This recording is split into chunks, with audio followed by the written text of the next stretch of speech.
कब्रिस्तान जाते थे तो हौल आता था। La vérité sur le...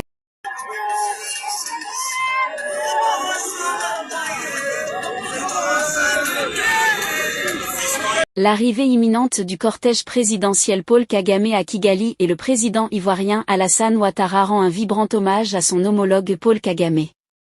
Sous l'impulsion de la ministre d'État Anne-Désirée Ouloto, coordonnatrice régionale du parti, une vaste tournée de sensibilisation a été entreprise pour galvaniser les troupes.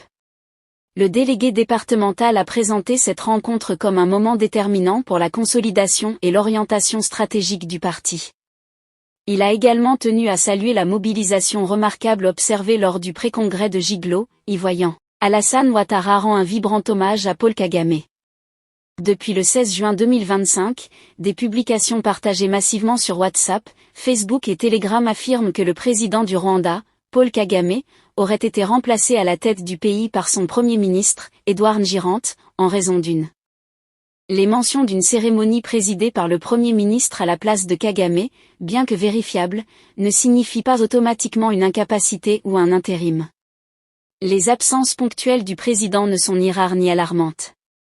Selon une nouvelle note du département d'État américain, datée du 14 juin 2025 et publiée par le Washington Post, la Côte d'Ivoire est désormais fichée au nombre des 36 pays dont les nationaux seront frappés de restrictions de se rendre sur. Ce document signé des mains du secrétaire d'État Marco Rubio, rappelle que ces pays épinglés par l'administration Trump ont jusqu'à 60 jours pour se conformer à de nouvelles exigences, au risque de se voir interdire partiellement ou totalement. Selon le département américain et tel que décrit dans la note, les pays visés sont pointés du doigt notamment pour l'absence d'autorité centrale fiable pour produire des documents d'identité sécurisés et pour fraudes administratives récurrentes. Tout comme la Côte d'Ivoire, le Burkina Faso, le Ghana, l'Égypte, le Nigeria ou encore la République démocratique du Congo, engagent une course contre la montre avec un délai de 60 jours pour se conformer aux exigences américaines sous peine de voir. Le président Trump se veut ferme quant à sa politique migratoire qu'il veut en faire un outil de sécurité nationale. Même si aucune date n'a été indiquée, la note mentionne que la coopération dans le rapatriement de ressortissants de pays tiers ou la conclusion d'accords de pays tiers pourrait jouer en faveur des pays ciblés. Si tu as aimé la vidéo, n'oublie pas de liker, de t'abonner et d'activer la cloche de notification, car sur cette chaîne, je t'informe de toutes les histoires, des actualités, des faits divers qui se déroulent un peu partout.